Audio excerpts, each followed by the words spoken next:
Morning, everyone, and thank you for joining us. I'm Brittany Branyon, and I serve as Director of Carey Center Community and Collegiate Programs, to include the Nonprofit Affiliate Program, currently serving over 155 nonprofits in East Alabama and beyond. Welcome to our first virtual program since spring. We are thrilled to bring Tim Adkins, Director of Marketing for Hands on Atlanta, back from the summit to continue the conversation on marketing.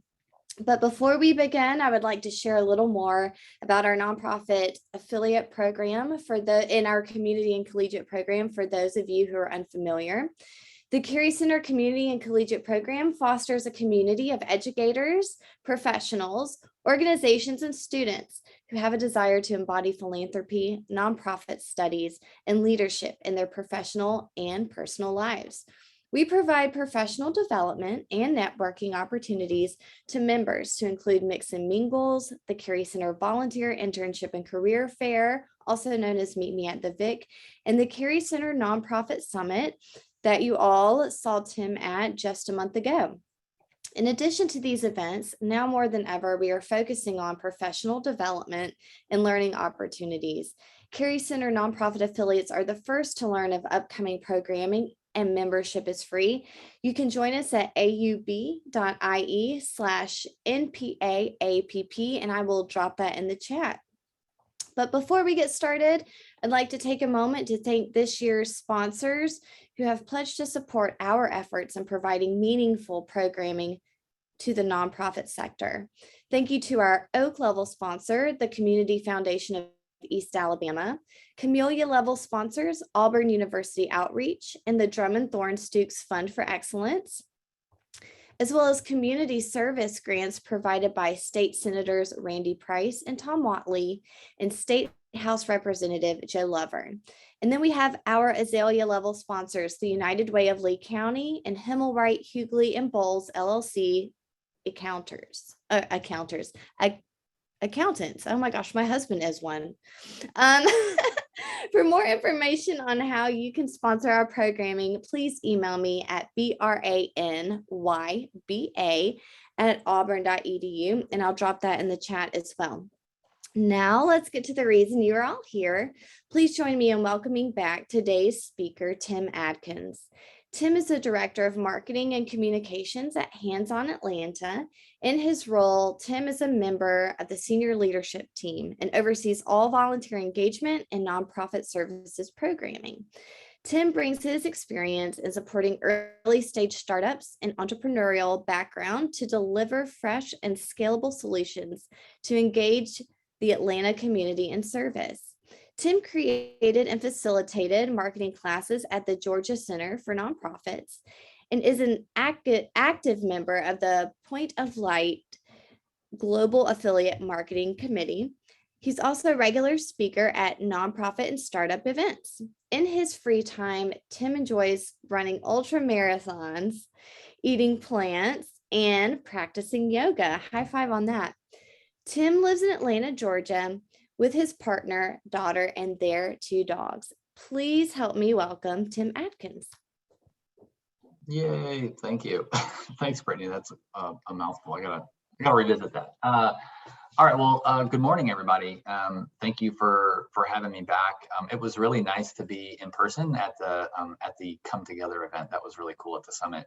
So thank you for having me there. I've got some technology set up here, and I've got a lot of screens happening. So I'm going to try to share my screen, and we'll get started and dive in here. All right, so this is for y'all. Grab some water, turn on your camera, introduce yourself in the chat, say hello. Cool, so we're going to revisit. We're going to basically go back through and revisit just some quick touch points from the talk. So I'm not sure if everybody was in attendance. So if not, just in case, we'll just kind of catch up to speed very quickly. And then we'll get to a lot more of the tools and resources that we weren't able to cover in the conversation. As mentioned, this was part of a class that I taught at the Georgia Center for Nonprofits. So it's normally like an 8-hour class that I'm trying to squeeze in here for about 30 minutes for y'all. So we'll see what happens, and we'll go on a fun little adventure here for the next little while. But I do want to make sure we have some time at the end for questions, and we can go wherever y'all want to go, wherever's helpful, wherever you think I could be of service to y'all. So for starters, I did want to just like touch on people. Y'all remember Mr. T, our T-shaped marketer. So when we talk about marketing in the nonprofit sector, it's really important to have the right people in the right place. And a lot of folks that are doing marketing are not quote unquote marketers. They don't have like a formal education or background. It's usually program coordinators, program managers who are nimble enough to be able to figure out how to use some tools, or they can craft copy and write some emails. So they then become the marketing person, and then you have a whole side hustle in addition to your full-time job. So that's typically what happens. And what we try to look for, at least what I try to look for with people who are put in a marketing seat, is either that what we call like a T-shaped or an M-shaped marketing person, or someone with that kind of skill set. So you have a strong, the vertical line of the T or the vertical lines of the M are the depth of which you have a specific skill set. So you're a really strong writer. You maybe are a grant writer or something like that, or you can write copy, or you're great with analytics, whatever that specific core focus is.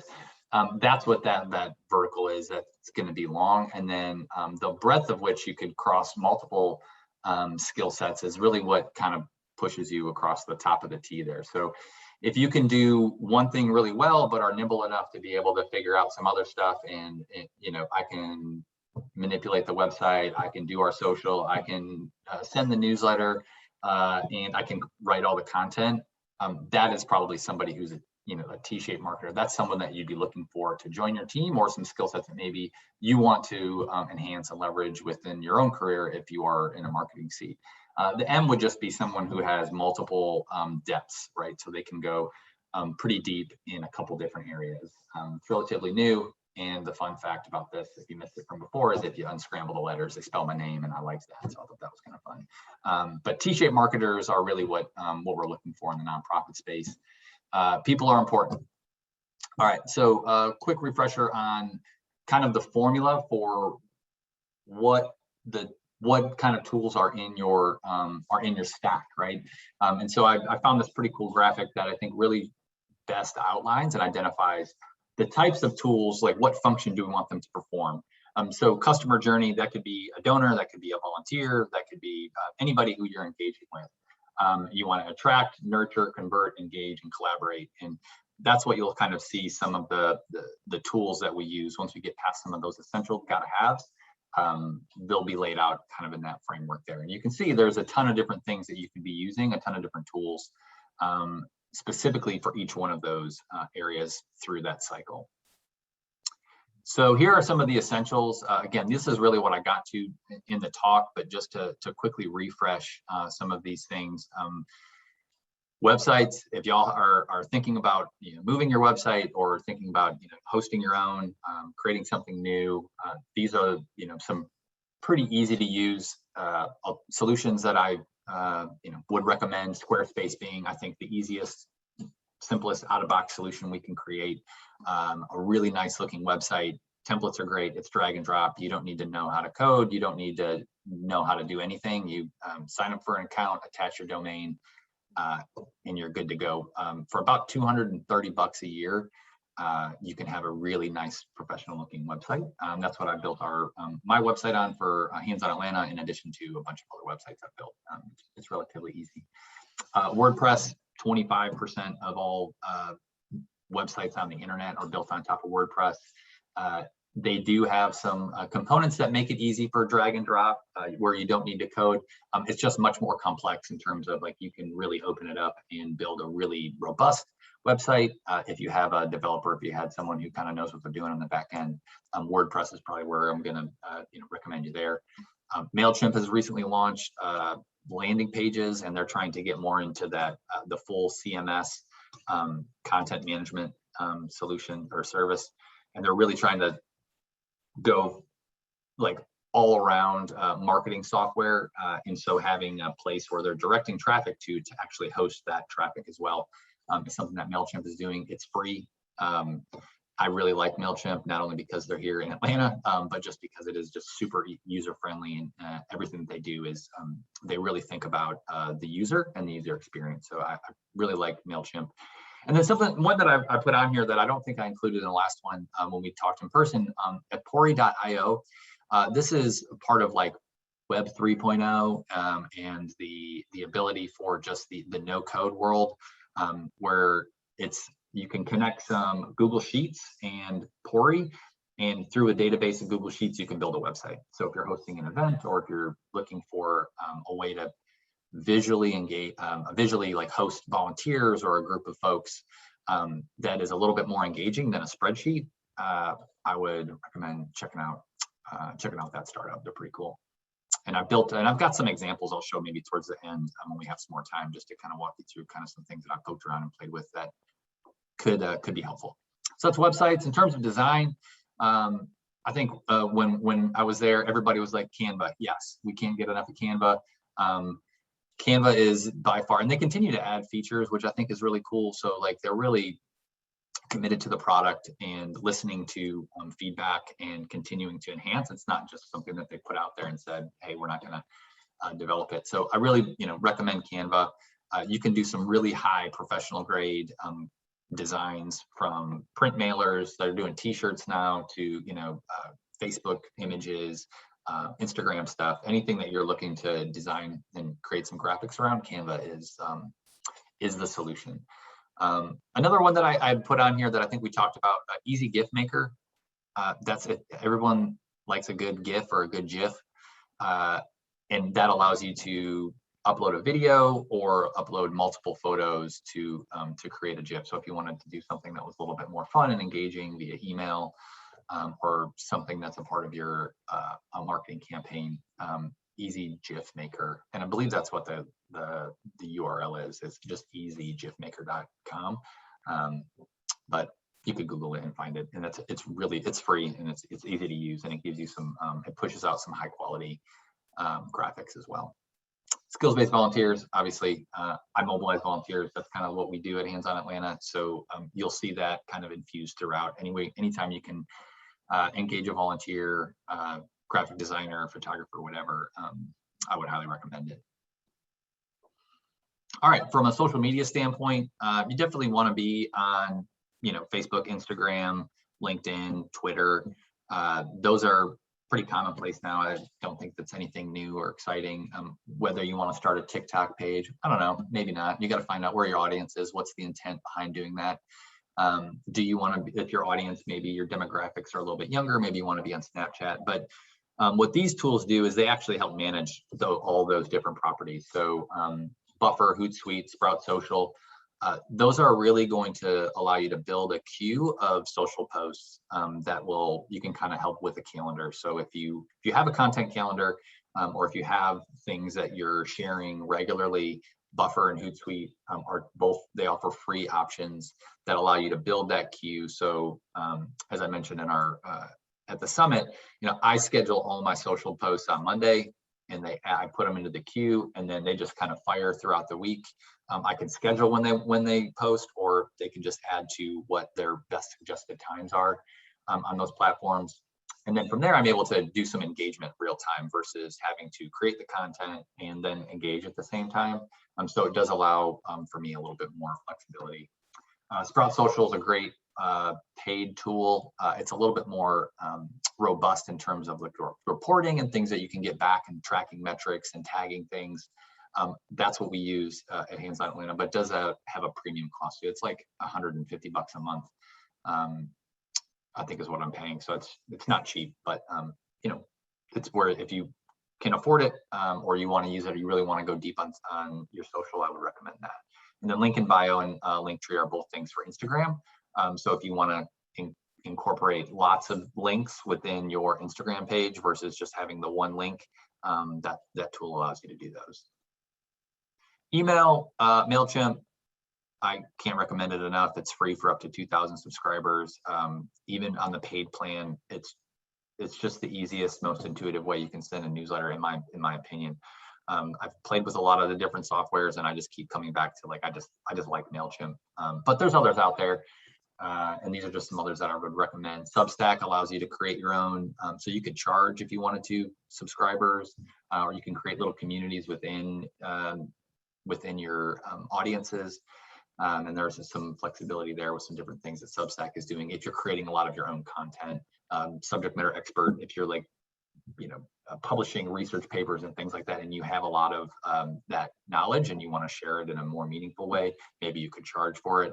Substack is a good alternative. And then Squarespace has their own email stuff that they're doing. If you're using Squarespace for your CMS and for your website, it might just be the easiest way for you to connect those two tools together. So cool. So that was a very quick refresh. What I want to talk through now is collaborating and attraction. So really just kind of like, how does your team working together, right? So we're going to create all this great marketing content, but like you have to figure out how to actually get things created and produced. And so these are some tools that I would recommend for that. A lot of like internal comms. So the Microsoft suite has been really great for our organization. It's like $5 or $6 a person per month. But having access to Outlook, Teams, and then they've connected To-Do, which is their like project management To-Do app. So you can flag an email and then it pushes to the To-Do app where you can schedule times and things like that. And then as the admin or as like the account holder, I can see what everybody on my team is doing or what they have on their plate. Asana and Airtable are both similar, but they're additional. So if you're already paying for Microsoft, it's worth checking out. Notion and Trello are going to be, Notion is more of like knowledge management. So if you are creating, if you're just doing a lot of documentation on like SOPs and process, Notion is going to be a great kind of like out of the box, you make it whatever you want. Trello is more of that like Kanban board style, what you see here on the screen, where you can kind of move projects through, not started, pending review, finished. So those are some cool internal tools that you can use to help get things going from the creative side of things. In terms of saving time, Calendly, Microsoft Scheduler are both really good options. I really dislike email, and I don't like the heavy email culture. And I'm going to send you 6 emails just to figure out when we're supposed to meet. So I usually just send people my calendar link and say like, hey, just throw some time on my calendar whenever you're available, and we can go from there. It just kind of helps minimize some of the back and forth. For our organization, we have to like, and I think for a lot of nonprofits based on your funders, we have to report our time. So how much time we're spending where. Harvest and Toggle are both really good tools for that. They integrate with your browsers, like Chrome extensions and things like that. So you click a button and it starts the clock, and then you can stop it. And then so that way, pretty much as good as you can anyways, how much time you spent working on a project or a program. So those will help you hopefully save time. So again, now we're moving into like talking about like, all right, how are we going to attract some people? How are we going to get folks to our website or get to pay attention to our organization? If you have a budget for advertising, Facebook and Instagram ads are going to be the biggest return on your investment that you're going to find, and you're going to be able to target the most specific audience that you can. So for like $25 a day, $100 a week, whatever your budget is, you're going to get your ads seen in front of the people that you care about, that you want to be seen. I think they're pretty grossly undervalued currently, but take advantage of that if you can, if you have the money. If not, I did talk about the Google grant. I really can't say enough about what we've been able to do. It drives a couple thousand unique visitors to our site every month. I'll go into this a little bit later if we want to kind of break it down, and I've got something pulled up where I can show y'all what the back end looks like. But essentially it's free text ads for up to $10,000 a month through their program. So you got to apply, you get accepted. I don't know of a nonprofit who hasn't been accepted, but then once you get it set up, it's pretty user friendly. It's just kind of pretty hands free, and it's just you set it up once and then check it every once in a while, see they recommend you do, and you click a couple buttons and people find you. People come to your site. It drives a pretty good amount of traffic, like I said, to our website. Don't forget about your partners. If you've got a partner with large audience that you can that they can share your information with, if you've got a display ad, like a 728 by 90 little leaderboard ad or something that you can share, or like some sort of button or something that you can share on their website or within their marketing stuff, just ask. Maybe they do. Maybe they would love to support you and help. And then SEO is really, really like kind of forgotten about. But it's the most important thing. So if you maybe a skills-based volunteer that can help you with your search engine optimization, what that really does is it manipulates the way that search engines like Google crawl your website and to find the thing. So when people type in something into search, it best aligns with your website, and then your website will pop up organically a little bit higher up on that page. So SEO is free, but it does require some understanding of how it works and what keywords to use. And so, maybe hiring a consultant or, like I said, that skills-based volunteer there would be worthwhile. All right. From a public relations standpoint, I'm just going to mention is awesome. It's a free service. You can sign up for it. And type in whatever. It's kind of like Google Alerts. You just type in whatever you're looking for that you want to track and monitor, and it will give you all your social. And then if it ever pops up on a website somewhere, you have a board member who gets recognized for something and that mentions in their bio that they're a board member of your organization. It'd be nice just to know that stuff and give those folks a shout out. Or also just if someone's talking about you in general on the internet, it'd be great to know so that way you can share that stuff out. All right, so that's all getting people to your site. So once they get there, then what happens? And here are some tools for that. So from a customer service standpoint, if you have the volunteers or if you have the staff for it, I'm really passionate about just leading with customer service, making it as easy as possible for folks to engage within your organization. So at Hands On Atlanta, we see about 15 to 20,000 unique visitors to our website every month.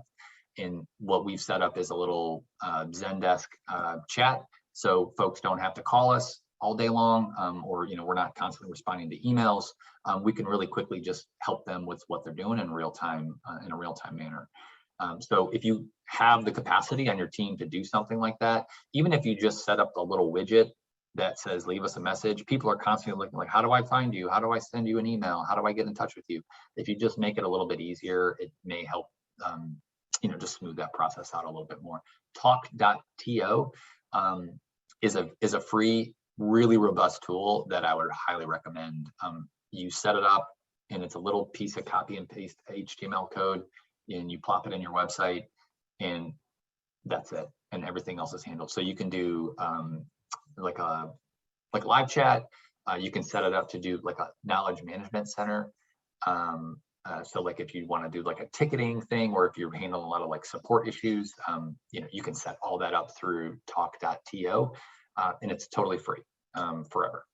So I would check that out. And Tolstoy is a cool new tool. That's video. So if you wanted to have like a video like welcome on your site, just like kind of in that little corner over here, I would recommend checking that out. And I'll show you some examples here in a little bit. These are for CRMs. I'm not going to go over that. Y'all probably have, something Blackbaud or whatever you're using, Salesforce. So for content,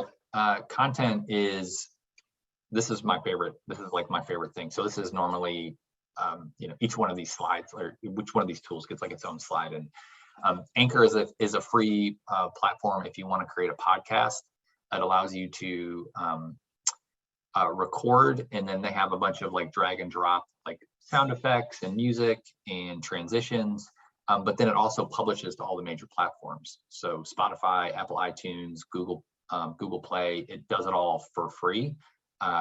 You just have to do it through Anchor. And then Anchor, so the website is anchor.fm. And they have their own platform because they've got all these people creating all this content. So it gives you another layer of which someone might be able to find you and subscribe to what you've got going on. For written stuff, Medium is a great blogging platform. Loom is a tool I've used quite a bit recently to record like presentations and record trainings. It it's just like Zoom, but it gives you a little guy over here in the corner. So it's like got a video on you the whole time. So it just adds a little personal touch. If you wanted to thank a funder, right, but you didn't want to like set up a phone call, or you wanted to walk them through like an impact report, it's just kind of a nice way to add a little personalization to some stuff. Glide is one of those no code tools that connects with a service like a spreadsheet service called Airtable that allows you to build some really cool applications and things. And I can show you how to do that. Well, I'll show you an example here. And then Printful. So Printful is what I use for our shop. So I've connected it to our Squarespace site. It's free to use and it's on-demand printing. So if you want to offer t-shirts or any kind of like swag to your community, but you don't want to house 500 t-shirts somewhere, you don't have the money to pay for it up front, and then you don't want to deal with distribution, Printful will handle all of that for you.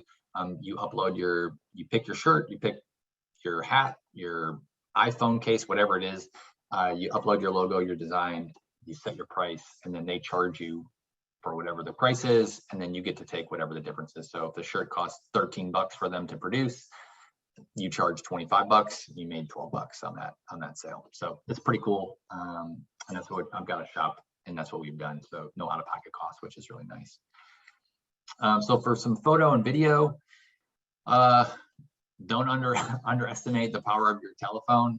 It's pretty crazy what those things can do now.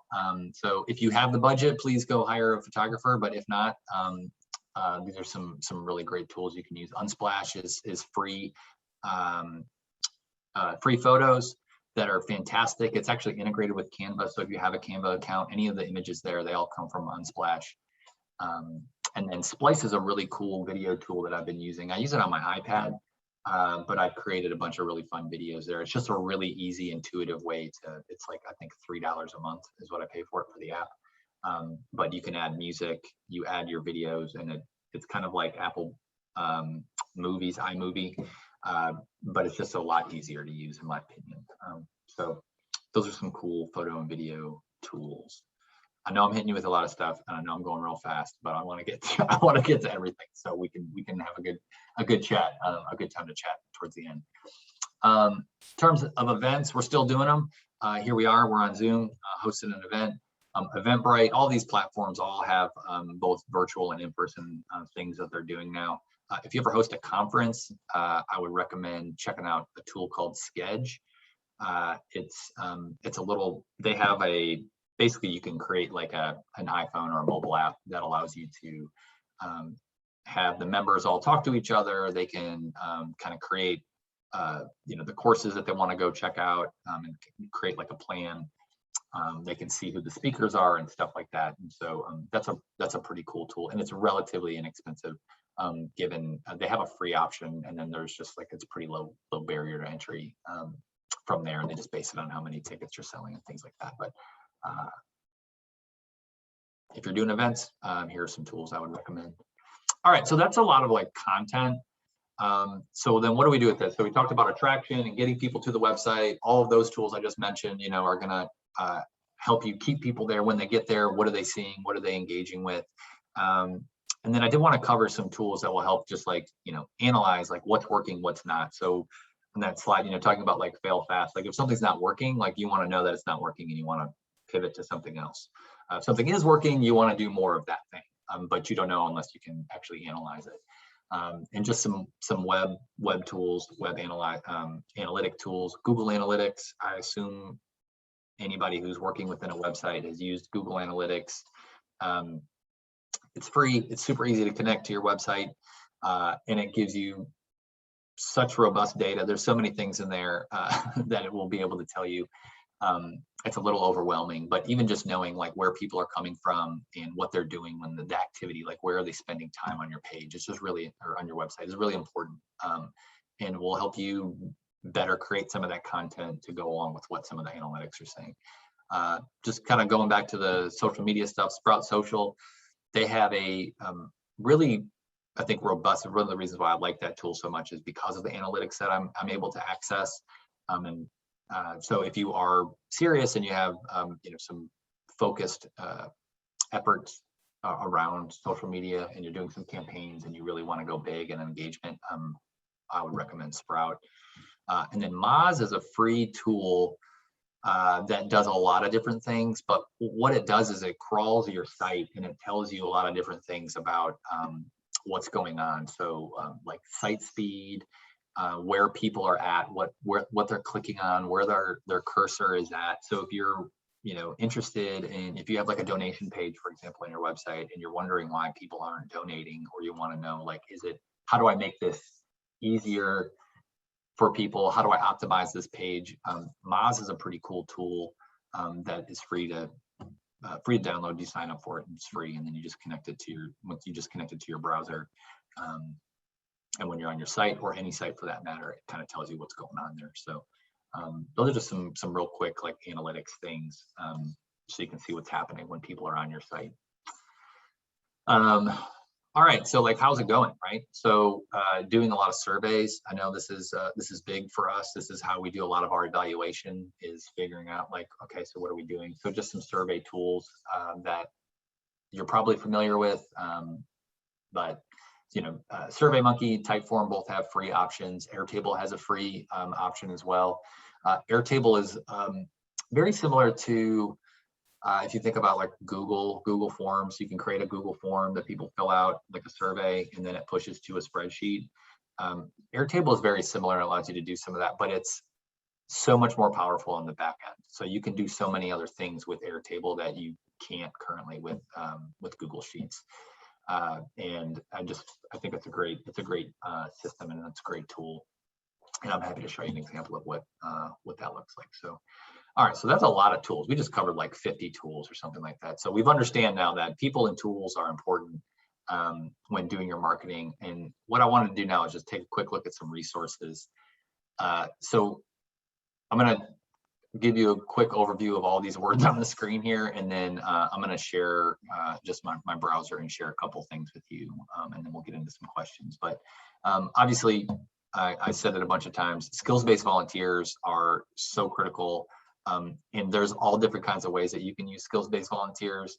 So from a marketing perspective, they can do everything. They can be your marketing department, especially if you find folks that are really passionate about the impact that y'all are creating and the mission of your work. Hang on to those folks and see if you can leverage them for whatever their skills are from a marketing standpoint. Google and YouTube, there's a YouTube video for just about everything. If you're stuck on trying to figure out how any of these tools work, or how you can connect tools, or how you can do anything, I usually start at YouTube. That's the first place I go to before I start asking questions. Product Hunt is a place where I find a lot of new stuff. So if you're looking for free, but maybe not widely adopted, Product Hunt is the place that I go there. It's more for the startup community, but that's where a lot of startups launch. And so there's I'll kind of pull up the website for you in just a second and show you what that looks like. But I find a lot of stuff, a lot of problems that I'm looking to solve, solutions live in Product Hunt. So I'd recommend that. HubSpot Website Grader, that's a free tool through HubSpot, which is, they have a phenomenal marketing blog. They've written a how-to article, best of article for all things marketing. They're kind of like BuzzFeed for marketing. So if you have questions about things, or if you're looking for a template, or if you're looking for an example of somebody who did something in the past, the HubSpot blog is a great place to go. But their website grader, you can put in your website, and it will give you a full analysis of like what's working for your website and what issues you need to address. So it's just a great starting spot. Zapier will allow you to connect different services. So if you've heard of like IoT or the Internet of Things, that's just connecting a bunch of softwares together. And Zapier allows you to do that. So you can connect your Microsoft Outlook account to SurveyMonkey. Maybe you want to do that for something. I don't know. You can connect thousands of softwares to each other that you wouldn't otherwise be able to do. So, and it's free. Zapier is pretty cool. Test My Site. Test My Site is going to give you your site speed. So a lot of folks will like leave your site if it just doesn't load, or if it takes too long to load. So trying to figure out what your site speed is, specifically on mobile, that's just nice to know. And again, it kind of goes back to that optimization thing, where you can see, what's going on. So and they'll give you some tools that say, hey, that you have a really big, heavy video and you need to maybe swap that with a smaller photo because it's taken forever to load. Yeah, reallygoodemails.com. If you're looking for really good emails to send, they got some options for you. Stripe offers 2% transaction fee on donations. Most folks are 3.9% and above. So for nonprofits, they offer that really low transaction fee. So if you're doing a lot of online donations, I would take a look at connecting Stripe to your donation provider or to your website. And then, as I mentioned before, just like there's a ton of no-code tools. There's a bunch of no-code websites and things that you can do now that you can get really advanced and get really creative without having to be a software engineer. All right, so I'm going to share my other screen now, and I'm just going to go over some stuff that we talked about. All right, so I'm already logged in here, but this is so like the Google grant. So for Google Ads, this is what the backend looks like. So if you're familiar with Google Analytics, it's set up very similarly. But I've got some campaigns going, and you can see some recent. This is back from September, but you can see, my ads reviewed 3,000 times. There was 350 clicks. This was the cost per click, and then I had 24 conversions. So I've got lots of campaigns. I go here, just kind of give you like a quick walkthrough. Mandatory service seems to be the one that's performing best with general recruitment. But you can see I'm not coming anywhere close. So the cost, right? So this is a month total. It was $1,600. I have up to $10,000 to spend. And so I'm not even scratching the surface in terms of what the potential wise. I just don't have the capacity to do anything. But the nice thing is that I set this up 3 years ago, and I come in here once a month, I log in, and then this little guy up here just tells me what I need to do. So remove 3 non-serving keywords, apply. That's it. That's I'm done. I've done my my Google Analytic or AdWords for the month, and then I just get out of there. So yeah, definitely if you can set this up, I recommend it. I talked about this little video, this little chat through Tolstoy. So this is just I mentioned I'm a runner. This is just a running brand based out of Austin, but like they've got this welcome video. If you click that, and you can hear my screen, he'll just walk you through. It's like a nice little welcome. And then he gives some options, right? So you want to keep our shoes, you need a company. So it's really cool, and it's just a nice way to personalize, and it's totally free. You can just record the video and you can embed it on your site. But it's a really nice way to personalize the experience for folks who come to you. So these could be links to donate now or learn more about our impact, or wherever you want to drive some traffic. So I just think that's kind of cool. That's something that's relatively new. Website grader, as I mentioned, you go to website.grader.com, enter your website, enter an email, and then they'll give you a score, and they'll give you a bunch of metrics and data behind that. I mentioned Printful. So this is what our kind of our store looks like. I just got a bunch of t-shirts on here that I've made, and a lot of these are from like just days of service and stuff. But if you click shop now, this is what it takes you to, and this is all lives on our site, right? This isn't like another site anywhere. This is, and you can just, you add this to your cart and you check out just like you normally would. And I don't have any warehouse shirts anywhere. I don't have anything like this. All wherever they house their stuff, they do on-demand printing, and it delivers within a couple weeks. So it's pretty good. You don't get the 2-day delivery like Amazon, but it's pretty good. Really good emails. I did a quick search for fundraising emails just to give you an example, just to kind of show you some of what this kind of looks like. So if I wanted to click here on this, here are 5 emails that someone's categorized as good fundraising emails. So if you're looking for inspiration, you're stuck, you're not really sure how to design something or what content you want, this is a pretty good resource, and it's free. Just you can come on here and you can look for just about anything you're looking for. I mentioned Product Hunt. This is the homepage of Product Hunt. It's literally just a list of a bunch of startups, and they launch every day. But you can use this search up here and you can look for, fundraising software, and then boom, you'll get a bunch of fundraising software options. Probably most of which you've never heard of before. So the nonprofit community isn't their target demo, but this is all for scaling startups. And if you remember when we first talked about, like, there's a big time parallel and connection between the two. So I'm sure that there's stuff in here that y'all would find really helpful. And then finally, I talked about Zapier and being able to connect different apps and different things. So once you get logged, you create an account, it's free. And you can create your own app. Zaps is what they call them, to meet your own specific needs. But essentially, you look for anything, I don't know, MailChimp.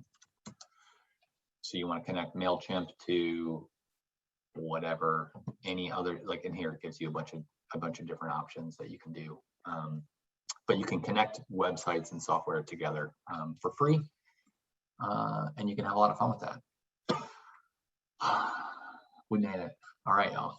I'm going to stop sharing and open it up. I haven't been able to check the chat because I've got 14 screens happening right now that I was trying to share. So are there any questions, Brittany, or anything that kind of jumped off? And then I'll just open it up to y'all. We can go wherever you want. Two things. So the first thing I want to say is I heard about Calendly through you, and I put it in the chat. It has completely changed my productivity because I meet with a ton of students and also community partners, and it has been incredible. So thank you. It's free to try, and then free to use just one option. So anyone who has a lot of appointments, I highly recommend you check it out. And then Laura Potts has a question. She said she's looked into Google Grants, and it has said to buy an amount of ads, buy 150 and get 150 free. What is she doing wrong? That's a good question. I'm unfamiliar with that. I will in the chat. So google.com/nonprofits. This is, you can see there's a little tab for Google ad grants, and then it kind of walks you through what it is and how to apply. So there's like a getting started thing. Through my understanding is there was no purchase, there was no anything. I just applied, and then it says right there, provides access to $10,000 of in-kind advertising on text ads. So you're not going to get the premium spot, right? You're not going to get the first search result, but it will give you, 5-6 ads down or over off to the side on Google specifically is where it is on google.com. Is where those ads show up. So you won't, your ad's not going to show up on a YouTube video or anything like that. But I haven't heard of that. I check that link if that's the same, Laura, if that's the same place you were going and that's where you applied. If you have any questions and you don't want to ask them out loud, well, if you want to ask them out loud, go ahead and unmute and ask. If you prefer to put them in the chat, I'll read it for you. I made a ton of notes too, so I am thrilled to go through and see, because I wasn't able to see you at the summit because I was running around doing busy bee things. So I made a ton of notes. Anyone else have questions out there? I can also speak for MailChimp. I'm not a super creative person, but when you get emails from the Curie Center or from me, you'll get them from MailChimp, and it is so easy. I can really only do the easy apps and the easy things, and it's really, truly incredible. And I love the analytics that come with it. Yeah. Yeah, that's great. I mean, I think, it can be a little overwhelming at times. I mean, there's just like a lot out there. I think it's really important that you identify like what is the problem that you're trying to solve, right? And then you go find a tool that can support that. So if you have challenges, I think, if you don't have a question, but you have a challenge that you're trying to face from a marketing perspective, maybe that's another way to get to like, how can I use one of these tools to help solve that problem? But Caitlin says a lot of supporters say their MailChimp goes to spam. Any suggestions? Yeah, there's I think that's going to be true of a lot of the newsletter software. Verifying your domain is something that folks forget to do. So you connect your website to the email that you are sending from MailChimp. There's a little process that sends a verification code, and then you can get verified. That has helped because I was experiencing that a couple years ago. And then it's also like if it's corporate email, if it's a corporate inbox, so personal inboxes like Gmail is going to be a lot easier to get through than an @company name, just because they've got stronger filters and they're trying to protect their employees. But verifying the domain is really important, and that you send the email from your organization. I don't know if that's helpful, but hopefully. Sid said, interested in the t-shirt vendor again. Can you please share the link to that? Yeah. So it's a service called Printful. I'll share it here. And again, Printful is great because there's no upfront costs. They only charge you for whenever you sell something. I do pay because before they now have a Squarespace integration directly. But when I signed up for it, they didn't. So I had to pay $9 a month for Shopify to be the actual cart. They needed a cart. But once I did that, that was easily connected as well. Once I did that, it was no problem. And you can embed everything on your Squarespace site or any site that you have. But now they've eliminated that need to use Shopify. So Squarespace, if you use Squarespace, you can connect it directly and save you $9.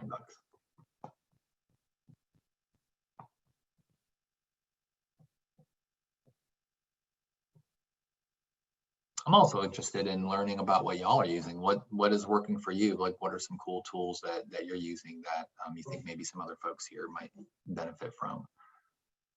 I'm a nerd. I like to poke around and play with things on the internet and see what's going on. I have a question if no one else does. So I know some people that I work with on projects like to use Teams, and some people like to use Slack. And I get caught in Teams world and Slack world where I wish it was all together. Is there a way to integrate them or no? To integrate, that's not really Teams, marketing, but Zapier might have. Let me see. Oh, and while you're looking that up, we have someone from Hands On Nashville who's asking, yeah, Savannah, and she's asking, or they're asking, have you tried Microsoft Bookings for putting meetings on your calendar? It's super easy and a great time saver. All right, Savannah. As a matter of fact, I have, and I booked my first meeting with Microsoft Bookings with Stephanie, who is a member of your team over there at Hands On Nashville. So yes, I have, and it's very similar to Calendly, and I think I mentioned it in the deck there, but it works the same way. So you can it connects really, it syncs with your calendar, especially if you're using Outlook. It's really easy, and then it allows you to show your availability from there, and you can just share a link and people schedule meetings. Now I will say, it's important to have your calendar up to date. And if you do not want to be, if you do not want to have meetings at a certain time, you need to make sure that time is blocked. I've been caught a couple times where it was a Friday afternoon. I really didn't want to have a meeting, and somebody put some time on my calendar. Sure, the Google Grant address.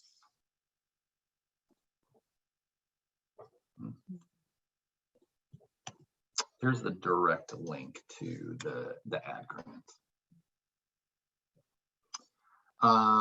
Sid asked, do you have a question about Twitter? Do y'all use Twitter?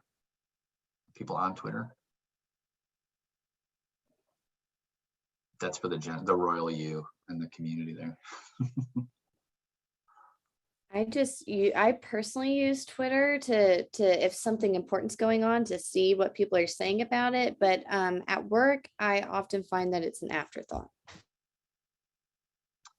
So they've got some cool things you can do recently. So as I mentioned, just from a running standpoint, I'm into ultra running, and so you can follow categories, you can follow things now. So like I have my home feed, which is just all the people that I follow on Twitter, and then I have an ultra running specific feed that I can follow where people are talking about ultra running. So maybe that is a specific impact area that you could follow, or that is something somehow related to your organization. I think that would be a great use case for Twitter there. Tim, do you happen to know if there's a nonprofit feed like what you're talking about on Twitter? Oh, for sure. I'm sure like there's a philanthropy feed. Yeah. Okay.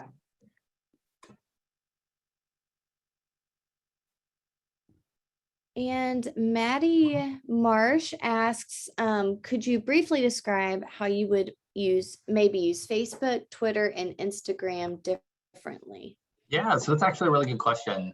Versus like if you're going to use something like Buffer or Hootsuite and you just post the same message to all three of those and then you just kind of move on.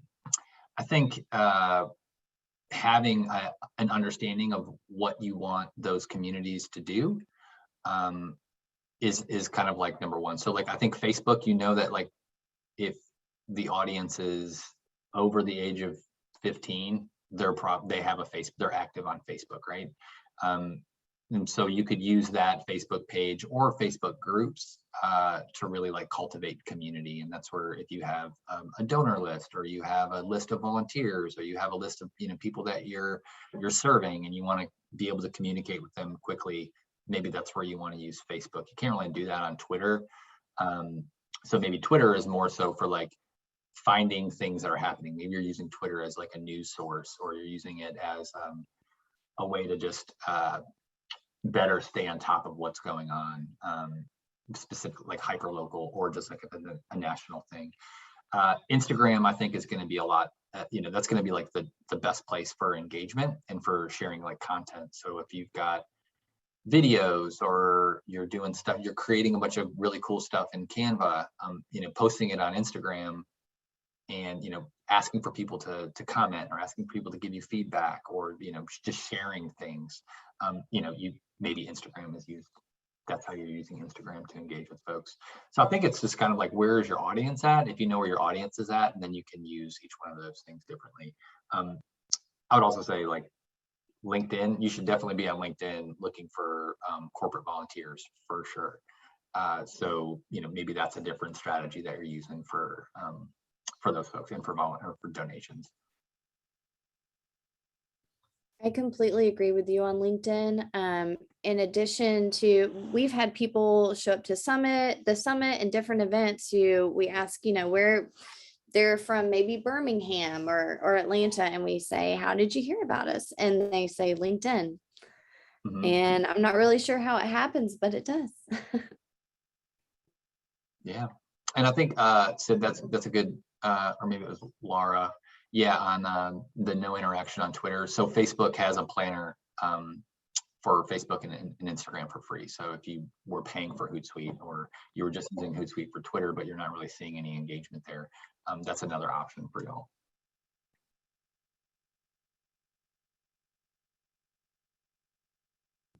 All right, we have about 5 minutes left, so we'll start to wrap up. So Sid asks, experience and tips on advertising on Instagram and LinkedIn. That is something that we've been talking about for a bit, and I did do a little bit of advertising on LinkedIn, but it was not as user friendly as Facebook and other places. So do you have any tips on doing that, or where we should focus our efforts? I think that goes back to like the audience. I think if LinkedIn is going to have just a different audience than Instagram, and it's not to say that those people aren't on both platforms. It's just like the intent of them using it is different. So I think that would be the only thing there. I don't know. I do a lot of when we were posting for jobs, like LinkedIn seems to be the best source for us to $25 a day or whatever they recommend. It's like $16 a day or something like that to like, promote the job. That tends to work well. But Instagram is just, you can just be so targeted. You can really dictate, where your dollars are being spent. And I like that. Mary Ellis has a question. Hey, so I am a nonprofit student, and my major is actually marketing with my minor in nonprofits. But I've done just kind of trying to observe like the role of marketing in nonprofits, and had a little bit of interaction with some nonprofits. And what I've seen is the biggest issue, and again, what I've observed just through personal experience, is the biggest issue with marketing within nonprofits is just the lack of their time to be able to do that. So what's the best way, or what are the best resources and the most essential resources for nonprofits to use to maximize their marketing efforts and maximize, the time that they use, engaging in that? Yeah, the power of no would probably be the first thing I would say, is not to spread yourself too thin. And say no. But I definitely think, going back to like that initial, the initial slide that I had around like how you're working with your team. So having a project management tool that everyone has access to, that maybe you're managing that as the marketing person or whoever is the running marketing, but they're being able to see at a holistic view what's going on across the organization. So you can actually say like, no, I can't actually do that because I've got these 4 other things that I've got to do. And you can see, and you can kind of work that way. Without that transparency or openness to see who's working on what, it does make it really challenging, because somebody always has another priority, right? That's more important. And you're like, no, but I'm working on these things over here.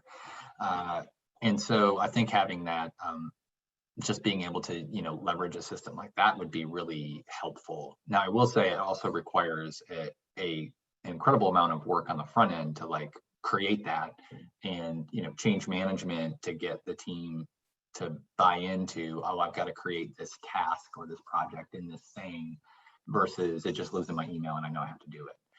Or I wrote it down on a piece of paper, and so that's where it lives. That's where I have my to-do list. So it does require a little bit of effort on the front end. But once you get that thing running, it is definitely will save you time and will create some of that capacity. Or at least if it doesn't create capacity, where you have capacity and where you don't. And you can very quickly share it and show people. I hope that answers your question. That was a great question. Thank you so much. All right. Well, we are going to wrap up so that we respect everyone's time. And Tim, we are so grateful again for you taking the time to join us today. I am going to share my screen. If I can find what I'm trying to share, we'll do it here. All right. So I'm going to scroll through. And thank everyone for joining us. Again, thank you, Tim.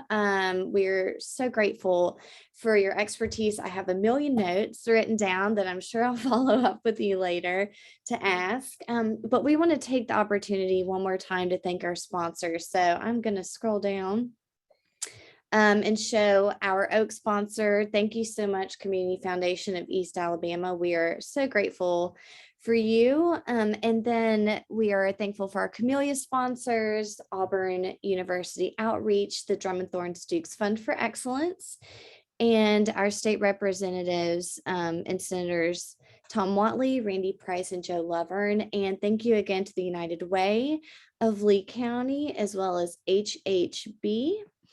And go ahead and get out your calendars, because we have 2 more events coming up. And I'm so thrilled to say that they are in person. The first one is going to be our Mix and Jingle, and it is on Tuesday, December 7th. It's in Montgomery at Common Bond Brewers, and we're going to have beer and pizza for nonprofit leaders to come. And if you're in the Montgomery area, I saw a couple people on there. Please share it with your friends. We'll have more coming up. And we just want to tell you more about what we have to offer. So again, that's December 7th from 5 to 7 p.m. at Common Bond Brewers. And then on the following week, Wednesday, December 15th, we have a tax roundtable featuring HHB, and they're going to be telling you how you can avoid a tax nightmare. And if you're like me, you definitely want to. So make sure that you join us. That's going to be in person at the Auburn Chamber at 11, and we're going to provide lunch for that. All right. Well, thank you again so much, Tim. If you have any questions or would like to reach out to Tim, if you're in the Atlanta area, please find our information in the chat. And it was so great seeing you all, and see you again soon. Bye.